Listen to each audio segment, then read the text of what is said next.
Namaste. Welcome to Why Do We Suffer Talk.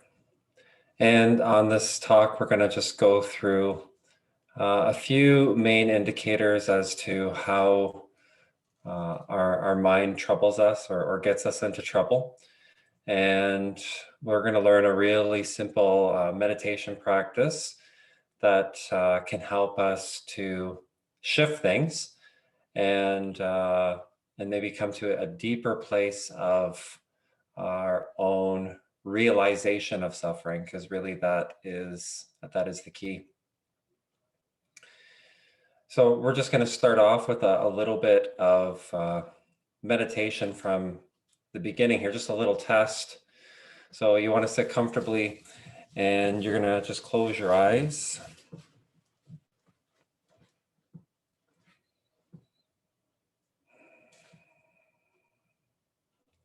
And as you start to close your eyes, then you're going to start to notice yourself bringing your attention to your awareness of thoughts.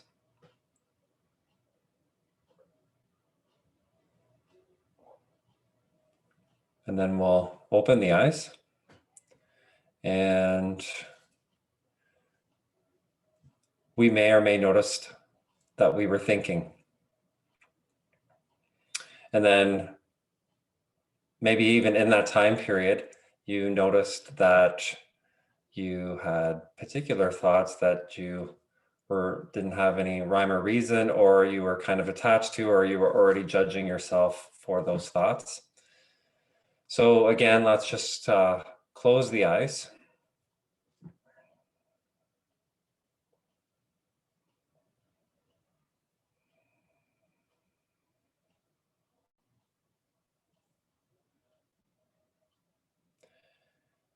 And what we want to notice is that those thoughts are always there.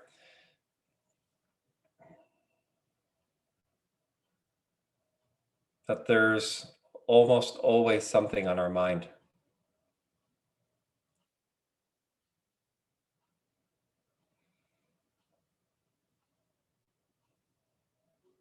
And we could just say, well, just don't mind the thoughts.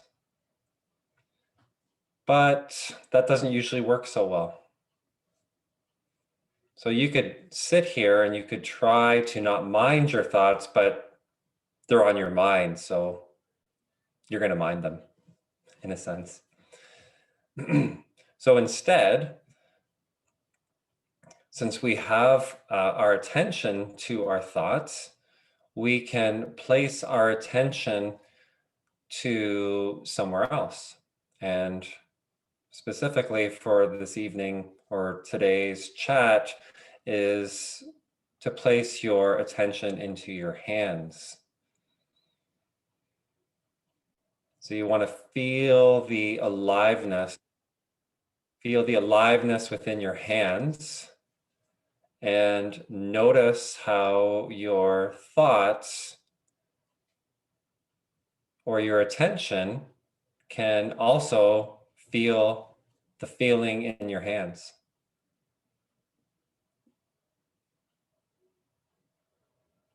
You want to feel the pulse of the hands, notice the energy, any sensations in the hands.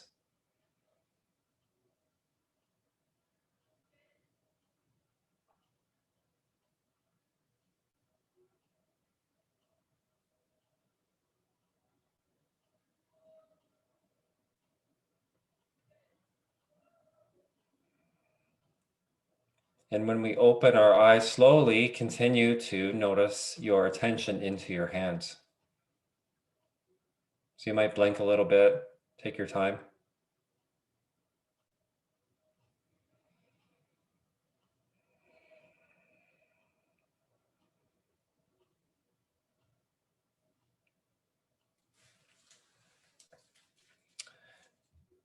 So what we may have noticed is that when you put your attention to something else other than just other thoughts is that it helps to shift the thoughts. And it brings in maybe more of an awareness overall. It kind of broadens your attention. And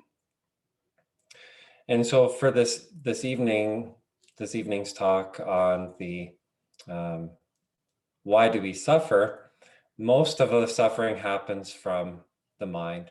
And if you do have any particular questions about this after the talk, please, shoot us an email after or send us a message, and we're happy to answer any of your questions.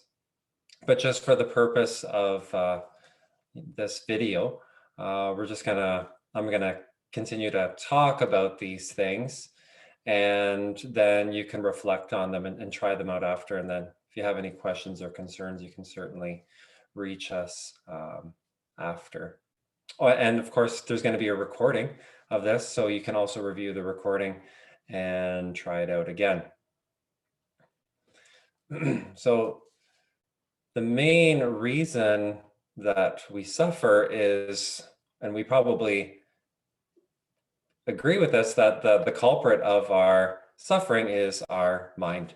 And our mind meaning our thinking, and our thinking meaning how we interpret or perceive the information that is moving through our brain.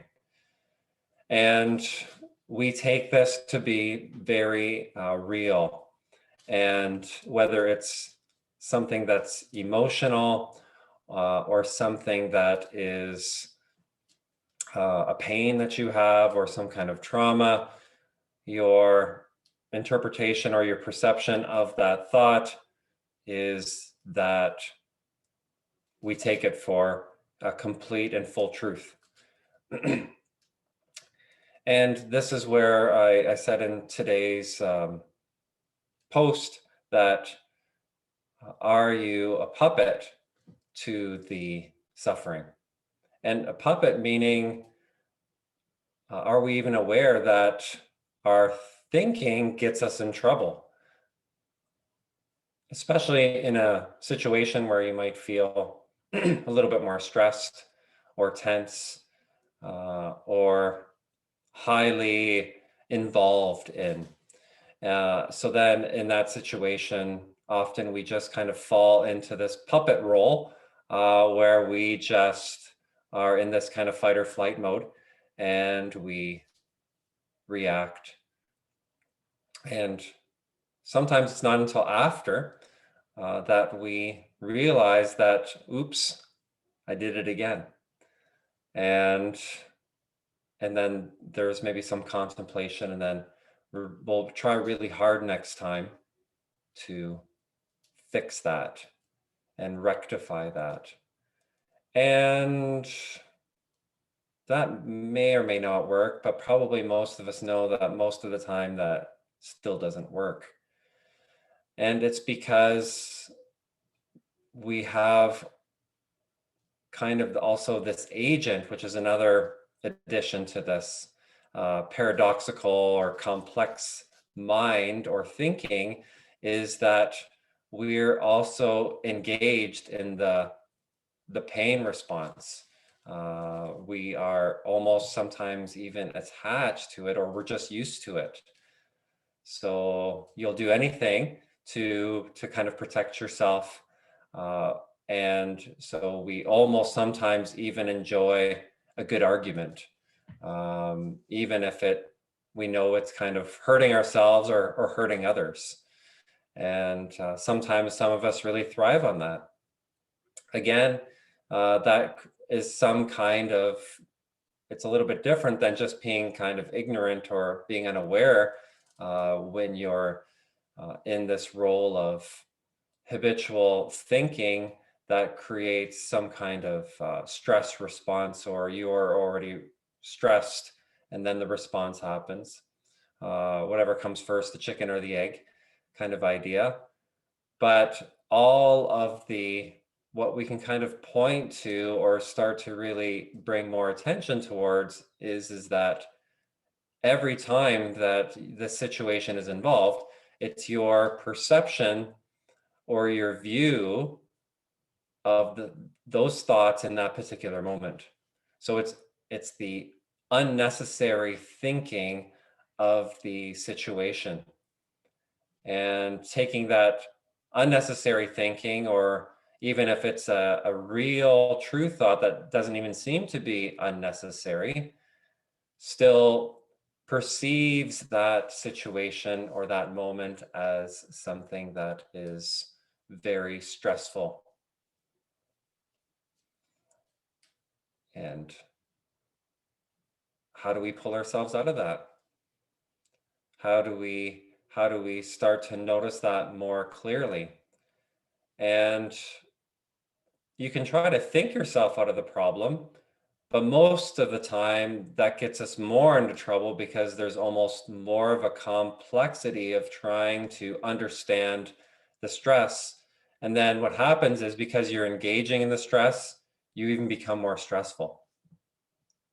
So now you're in a real pickle, because you're increasing the stress response, and we almost can feel ourselves uh, getting more intense, and or getting afraid, or feeling like we're spiraling down some kind of hole that we don't know how to get ourselves out. And we can easily point the finger back to that this is an overthinking response. Your and the complexity of the thinking is creating our suffering in the situation. So when we did that little exercise at the beginning, where when you close your eyes, you'll notice that you were probably thinking about something. And then what does that lead to next? That leads to some kind of maybe critical thought around the thoughts that you were having. Oh, I don't like those thoughts. I like those thoughts. Or that wasn't good. That was bad. Kind of a thinking modality, or these kind of thoughts you're really kind of attached to, or maybe that's more kind of emotion. That was really happy. That was very awesome today. And then the next thought is, oh, but that wasn't so good. And it's almost like a bit of a tennis match, or ping pong, kind of goes back and forth. And then if we continue to kind of engage in the game, your head gets really sore by kind of going back and forth, or your neck gets really sore. And what we need to realize is that if we just step back and put our awareness and attention to the feeling in our hands in those moments, when we recognize that, then this gives you a broadened sense of a view, a way to connect to something that is just not in your head, but also to feel the awareness or the aliveness that is you as a human being, not just a person who's walking around with just kind of their head on, and the body having no idea what's happening. It's like we're going to go back to the chicken analogy of having, you're walking around like a chicken without its head, kind of idea. Your head is somewhere else, and your body is also somewhere else. It's not connected. So if we simply bridge the head and the unnecessary thinking, or the thinking that's creating some kind of stress or trauma, or you start to notice you're going down that tunnel, or you're getting yourself into a pickle, then we just simply and easily draw our attention into our hands. Our eyes can be open, our eyes can be closed. And why the hands? Because the hands, you feel the hands the most, you used the hands the most from the places of your body. So it has the most energy or pulsation happening through it. So it's most easily recognized by your brain to put your attention to and actually feel the pulse of it, feel the vibration of it.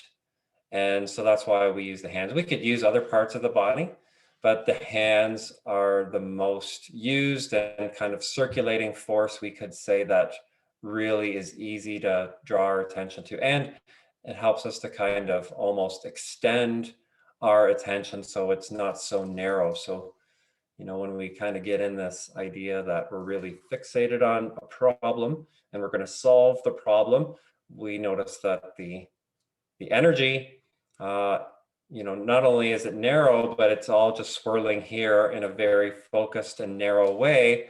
And next thing you know, you've really got yourself into this huge drama, this huge play of I suck, or I'm fantastic, or I've got a real big issue here, or I'm I'm so critical of myself, I'm so critical of others.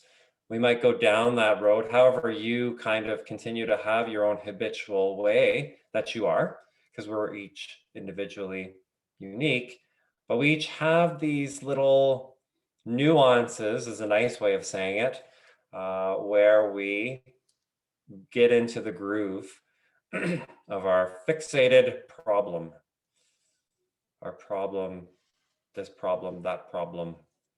And this leads into that train of thought of pain and suffering and how terrible you are, or how somebody else is, or who knows how far it goes, to some kind of doomsday kind of thinking, or that today might be the day, where it's all over for me. Whatever that is, that is just a thought that is habitual, that is attached to an agent or a puppet-like scenario, which has created then this image or feeling that you are that, and almost have forgotten about everything else that you are. So one of the main issues of our strains and our struggles is being fixated only on the problem, and the problem is in your head.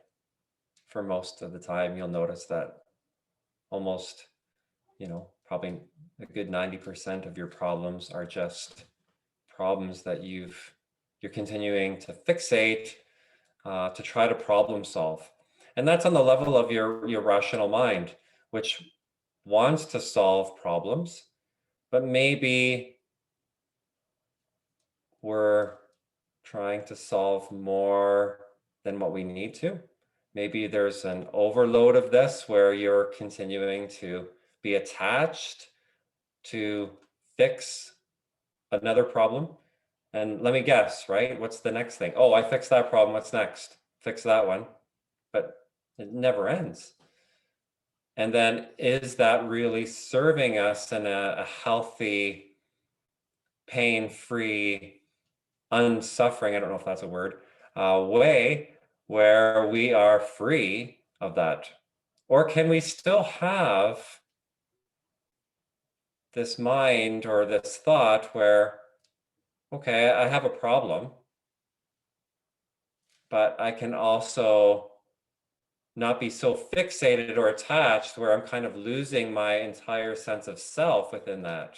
So this is where it's like the Yoda of, recognizing your suffering and then making a choice to place your attention somewhere else that is free, or somewhat creates some distance from the fixated issue. Because isn't it always easier, let's say I need to fix something on the roof. Well, I can just look at one shingle and I can be right there. Or shouldn't I step back and have a look at the whole roof first? Right? If we're really trying to address a problem, then it's always easier to step back from that problem so they have a better overall view. Because there might be, this part and this part, and maybe in the whole picture, then there's only one or two things that are really kind of out of place that need to be addressed. And the rest of the roof, let's say, if we're going with this analogy, the rest of the roof is okay. There's only one or two shingles that need to be fixed. But if I'm just looking at that one shingle, oh my goodness, this is a big deal. I really got to fix this. And so this is what we do with our thoughts. We have a whole rooftop of thoughts, and most of those shingles are relatively in order, or the thinking of it is relatively, can be organized until we start to stress about it. And then we're so fixated, and we almost want to just get it done so it's out of there. Just fix it, and then that problem solved. I don't have to deal with it. But then there's always the next thing, and then the next thing, and then the next thing. And if you own a house, or you've been in a place, a living space, you always know that there's something that needs to be fixed. It's ongoing. It's relentless. So is your thoughts. It's absolutely relentless. The stream of the thoughts never stops. And so part of this is to also recognize the role of that the thoughts are there, and it's okay. Not to fight against them or think that, your thoughts are your enemy. Your thoughts can get you in trouble because most of the time it's an unnecessary cycle of processing the same kind of problem or being over fixated on that problem. But if we can take a step back and recognize, oh, well, the thoughts are there, like all these shingles, then,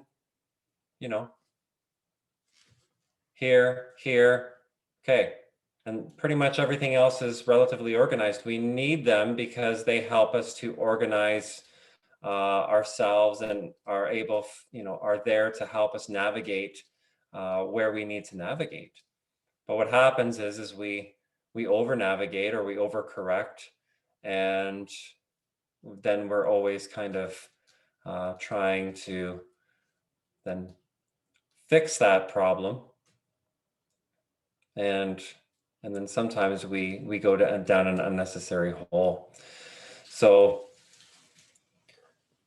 the question really is right? Can we answer that question of this idea that our thoughts, do we really understand that our thoughts is our thoughts really what causes us problems? And if you don't think that, just give a little bit of time and look at that, because we're always thinking. It's the thing that you do the most is think. And I know some people who say they love to think. And that's there's nothing wrong with that in a sense, as long as you feel like you're balanced with it. And is it creating a healthy mind where you don't feel like you're suffering from it? And most of the issue is excessive thoughts or unnecessary thoughts. So how do we bring ourselves so that we don't have so many unnecessary thoughts or excessive thoughts? Well, we do this meditation practice when we feel those things or notice those things, like, wow, I have so much on my mind, I don't even know where to start. Feel your hands. Oh my gosh, this is such a stressful situation. Draw your attention into your hands. These are just a couple of examples, but it could be anything like that. Oh my gosh, I do not want to speak to this person. But you have to. because they're there and they might be engaging in some kind of conversation. Draw your attention into your hands. Feel the hands and feel maybe the warmth of them. Notice how they are activated, and then just try it out. See if that helps to shift the energy, because particularly in relationships, we can notice that it can be very habitual or almost robotic, like in our way that we can treat one another. And then we just go into almost like an autopilot where there we are and crash. You're back into the you're back into that mode where we've completely lost ourselves in our excessive or unnecessary or overthought process within the situation. And that this is also a huge issue for sleep. Sleep, same thing. So as things are supposed to wind down for night, when your mind is racing or you've got another problem to fix, we can't fall asleep because the mind is so stimulated, the thinking is so stimulated, it just continues, and it continues to get a little bit stronger. And then next thing you know, your breathing gets a little shallow. Next thing you know, your eyeballs are ready to pop out of your head and you're, oh my gosh, I'm wide awake. I can't fall asleep. And you can feel it rising. Your blood pressure might be going up. You feel completely stimulated and there's no sleep. Sleep can't happen because in order to fall asleep, your mind needs to be calm, or your thinking needs to be calm or balanced. There's nothing wrong with having some thoughts before you go to bed, but when you go to bed and you're this thought and oh my gosh, and this problem and this thing, and oh my gosh, I can't believe I said this to this person, and what were they thinking, and how come they treated me that way, and so on and so forth. You can lie into bed and continue to put your attention into your hands and feel the hands. And maybe you even place the hands somewhere on your body and feel the aliveness in your hands and place them on your body, maybe your heart or somewhere you feel maybe connected to. But really put that awareness into the hands and notice how that changes how you're viewing your own thoughts. So when we feel ourselves really kind of in these situations, then this is a very, very easy, but also very practical way of bringing a sense of meditation into whatever activity you're involved in. And as simple with that even is going to sleep. And if you don't have a good sleep, you know how that goes the next day. And that also continues to kind of build day in and day out. So if your mind continues to be very activated and in a sense over alert, it draws then this stimulating kind of factor, like you've had too many coffees and you just can't stop it. So don't try to stop it, because trying to stop it just adds more to it. It's just another thought or another ingredient, or we could say you're engaging or stimulating, you're hitting more to the gas of the car, or you're really getting involved in, wow, this is going to cost me so much to fix this roof. And we're not really kind of viewing it from a perspective. So we need something to help us broaden the attention or step back so that we can see that we're not so closely involved with the relationship of almost this kind of addictive quality of thinking, addictive way of being so attached to the thought and the problem that it creates an unnecessary whirlpool of stress and basically just exhausting your nervous system. And if we've had a habit of doing that for a long time, then trying to fix it on that level of thinking, you're going to find that you know who I'm talking about. If you've experienced that, you know that it just doesn't work, and you've maybe tried this and you've tried that, and maybe sleeping pills or teas or essential oils or whatever you've tried, recreational drugs, who knows, alcohol. These things don't really work.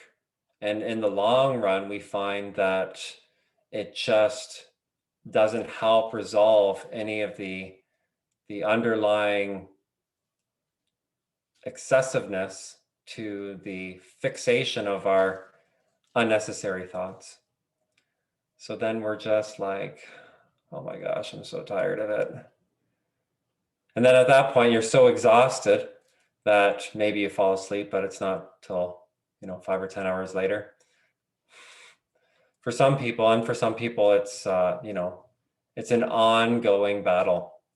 But even for us who do sleep better, if we are sleeping better, then probably you can be a little bit more successful in more of a rested, kind of calm, settled mind, because the nervous system has had a break, has got a little bit more of a way of unwinding and settling in. But then when those things happen in your day, it's not as bad. But for those of you who are a little bit more kind of engaged in almost these so many thoughts that you just can't even believe it, and then maybe you've even tried some type of meditation and you're like, oh my gosh, there's just so many thoughts, there's no point. And so, but is that all right? Is that fine? That we have so many thoughts. But then what happens is life usually continues as we get older. We find that, oh my gosh, just when is this going to end? And this story, that story, you have so many different shows. It's like maybe Netflix, which keeps adding movies, and your brain is only so big. And then you've got, which show do you pick? And then there's so many choices, and there's so many of them that you just want to turn it off. But in this case, almost nobody, there are maybe some people, but most of us are completely unsuccessful in being able just to turn off the mind. And in yoga practices and traditional, in the tradition of the Vedas, and even in the Eastern Buddhism and whatnot, these types of traditions do have a pretty sound idea of how to shift that and to maybe get to that place at some point. But for the most part, all of us need some kind of way of just taking the next step. And turning off the mind it's like there's so much already on the go, that's impossible. We just can't go from A to Z. So the idea here is to go from A to B, and all we need to do is broaden the attention of your thoughts to something else, and then seeing how that unfolds. Now, there might be other meditations where you focus on something outside of you, but you'll find that can also be a little bit difficult, because if the object changes or you don't have that object with you, you're almost lost. But you always have your hands, so they're there, and that kind of sense of then that aliveness almost draws yourself into yourself further, and not just your head without your body, while you're walking around and trying to focus on some kind of object. It draws your attention back to yourself, but a widening within yourself as it, spreads things out. So then you're not just so attentive to this headspace of thinking and that's it, or your headspace thinking and then the object of your attention, that's not you. And that is really kind of still can throw us off into a real kind of, oh, this isn't working. But you'll find that practices that draw your attention to different parts of your body, or in this case, our hands, we'll find we're much more successful, and you'll notice that it grounds you much greater, and also helps you in any situation, particularly when you go to sleep, but in any situation, very excellent way of feeling that. And it gets us more in touch with our body, which is what we need to anchor our head. Otherwise, we're just kind of floating around with our head. And as usual, we're not really paying attention to our body so much.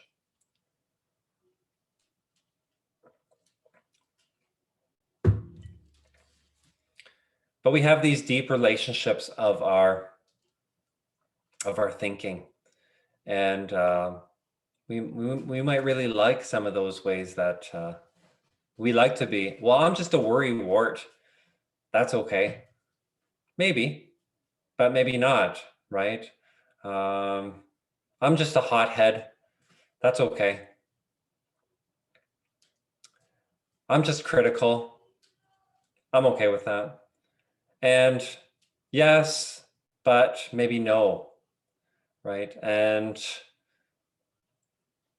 if it's being detrimental to our own health and having a clearer mind that's able to kind of perceive something that is not just our thoughts and something that is bringing more kind of a wider view to life, then we might start to really come to a whole new concept as what these, especially when we have these moments where we feel that we're suffering, or this problem just isn't resolving itself, we might start to give that some breathing room so that we can just be letting it move in a way that isn't so hurtful to ourselves and increases blood pressure or increases our pulse rate.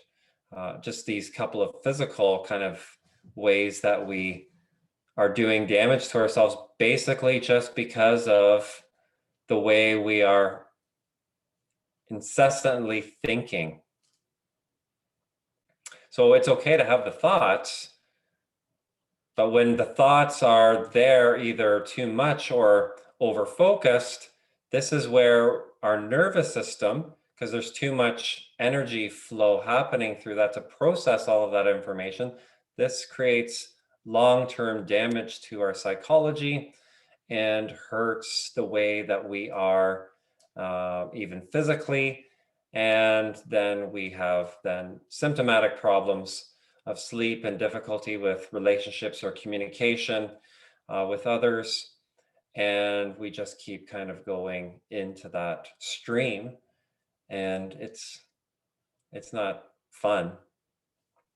It's certainly not something that we really kind of find a deep sense of joy or heartfelt opening to ourselves and to others. It just really starts to isolate us, and we almost can feel like the door's kind of closing and almost feeling separated. And sometimes just separated from ourselves, which can be either unnerving or frustrating. And so then we have all of these kind of emotions that kind of also flood then into the mind. And then it's just this problem then of then focusing of the chain reaction of then the emotions then affecting your mind, the pains affecting your mind. And it just keeps going and going and going. And what do we do? So one of the easiest things to do is this type of practice of meditation to help us start to uh, change that momentum and come to a deeper sense of a healthy, more balanced way of thinking, or just letting the thoughts move through the mind more easily so that then they aren't so over occupying or seeming like they're taking up all of the room in your headspace. Because that's what we often do is you almost think like you have no space in your head because you're so fixated on this problem, this one issue, that there's almost nothing else. And if somebody tries to challenge you on something or interrupts you when you're in that activity, you're like, get away from me, stop it. I can't deal with you right now because it's taking up all room. There's nothing left.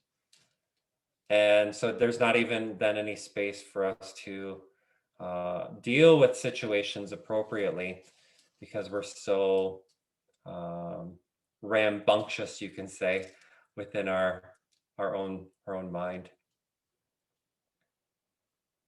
So, but it's not really as big of a problem as we need to make it out, right? This is the nature of the thoughts. This is the nature of the psychology. And so if we can use a tool to step outside of that or even give it some room, then we can easily view what's happening here, and then it doesn't become as big of a deal. And what are the symptoms? The symptoms are, right, if you're having trouble sleeping, or you're finding that you're yelling at everyone, or you're clenching your teeth all the time, or you can't smile very easily, right, that everything is troublesome and nothing ever goes right for you. These are all types of symptoms that we could say of our own fixated problems, where the mind is just trying to release or help to take that experience that you're having and working that out like a processing unit of a computer, just trying to process it. But yet we're so trying to hold it all together and control it that we just can't let it do what it needs to do. And that's really most of the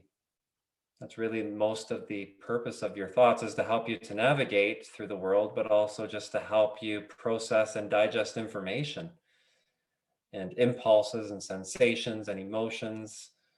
So if we can start to realize that, and even though it still might be very stressful, if you can put your attention to your hands, then you're going to create some space, you're going to create some freedom around it. And then it might even help you to even come to a greater realization that, oh, right, I'm not just my thoughts, and I don't have to choose to engage in these thoughts so strongly.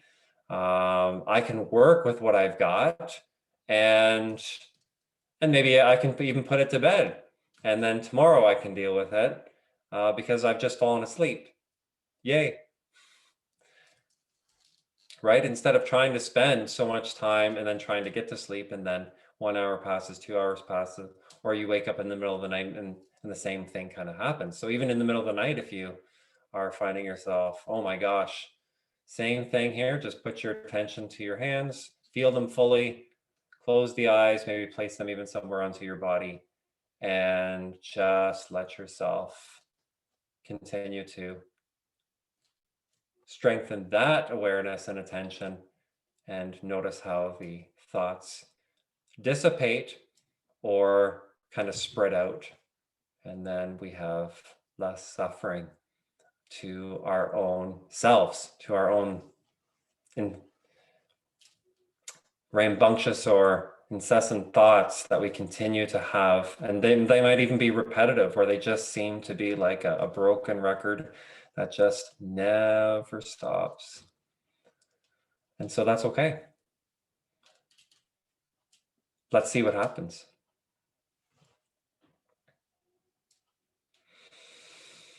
One of a great quotes around this subject from Eckhart Tolle. If you don't know Eckhart Tolle, he's a wonderful teacher who lives on the west coast of Canada, and he's got lots of different quotes. He's got great books, of course, The Power of Now,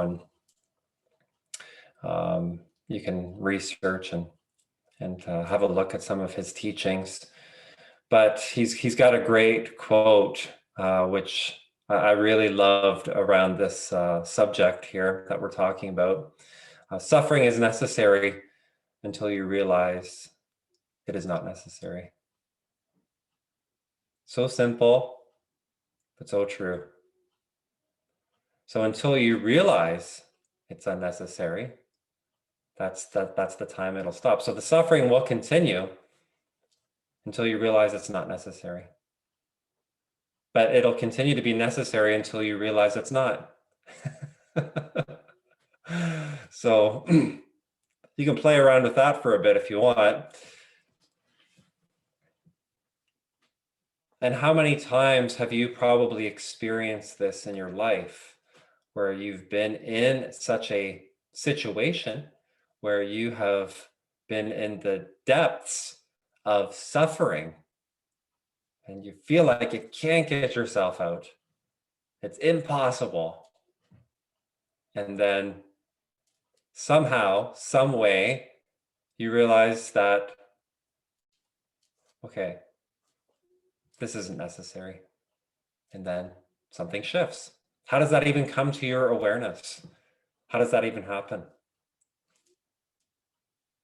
So this is always going to be there, and it's almost always going to be like a teacher until we continue to realize that we don't need to have as much of this, or it doesn't need to be as dramatic or as intense as we make it out to be. So these are the practices, and this is the experiment of shifting this and seeing if it makes the suffering necessary or not.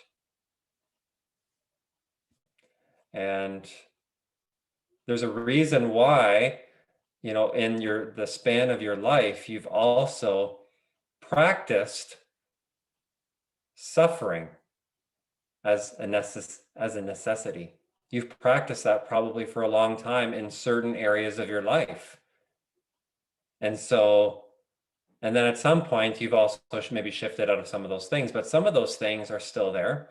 And it could be, culturally, or could be some kind of way that you were, raised, or it could be how your parents did things, or it could be society, whatever.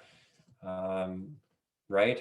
How can we come to this? And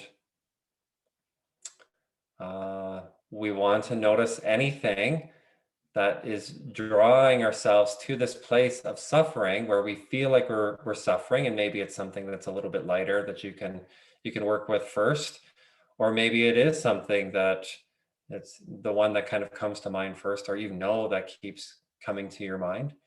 Pick that, and when you notice that, then try this meditation with the hands and see if that starts to open the door and coming to a greater sense of, well, this isn't so necessary.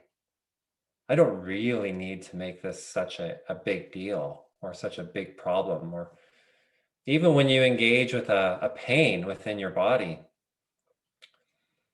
and I mean, there's so much science even behind this. If you continue to engage with the pain, it's going to hurt more. And it's even going to hurt more, and your blood pressure will go up. It's not any different than when you have the same thing just in your mind as a pain or a trauma.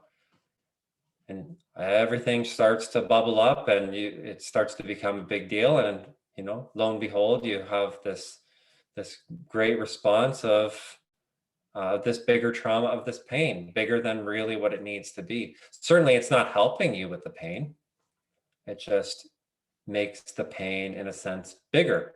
almost now puts like a magnifying glass on the pain. So why not? So instead of having the magnifying glass on those thoughts that you're having that's creating a lot of problems, serious, very serious problems, right? And you're magnifying that, all we have to do is take that magnifying glass and look somewhere else that is a place that lives within you that might not be suffering so much. Now, if you have problems with your hands, then maybe pick another place within your body, you know. But generally, even the aliveness, even if you do have pain in your hands, that aliveness that you can notice within your hands, that is what we're talking about that creates then that liveliness that's keeping you alive, your heartbeat and the pulse of you and so many things that are still healthy and happening within yourself, within your life. And that might even lead to who knows, maybe other thoughts of, you know, relationships or memories where you've had some health or feeling energized or awake. This is what would lead maybe to that when you just then put the magnifying glass to something like this. And then how does that shift then our experience? So that is really that's kind of the gist of it all. So, you know, you want to continue to practice this. And if you have any questions about it, just let us know. And certainly even let us know of how it's going.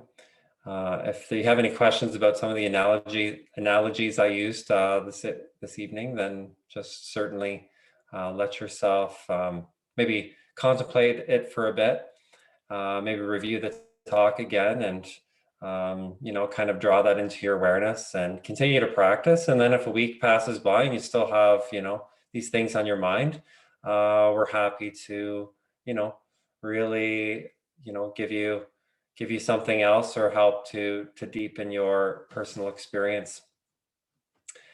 Or another consideration is if you're finding that your mind is really kind of um, cluttered in a way where you're feeling like you just need to clean house, you need to let things go, then we have an upcoming course class, a 6-week session on meditation in the mind. And this course really helps to just let you understand the process of your thoughts and let them kind of purify or cleanse themselves through an effortless practice so that you naturally come to this space within your mind. And or if you're finding that you're an overthinker and you've got excessive amount of thoughts and you're looking to shift the attention more to the heart, then this upcoming course that we have, the Yoga of Jesus, will be more for you.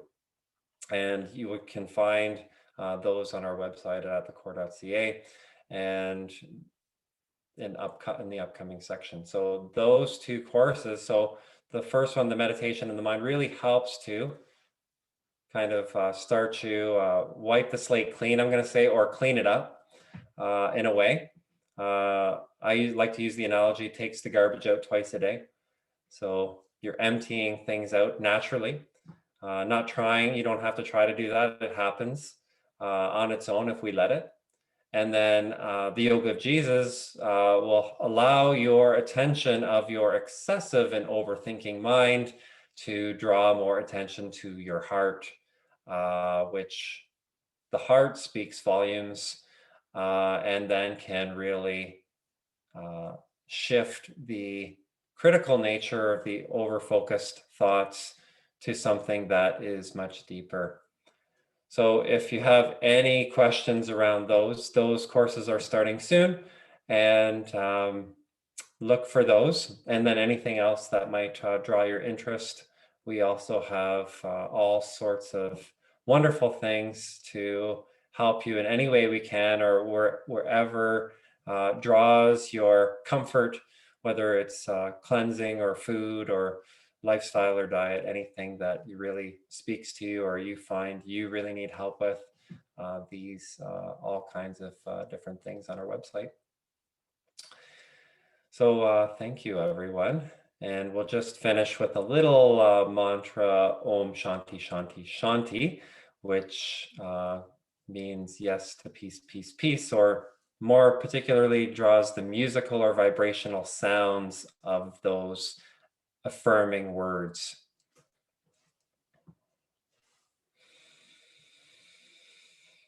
Om Shanti Shanti Shanti.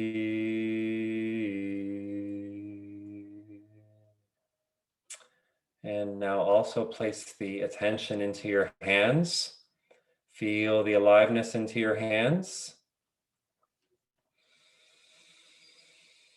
Om Shanti Shanti Shanti.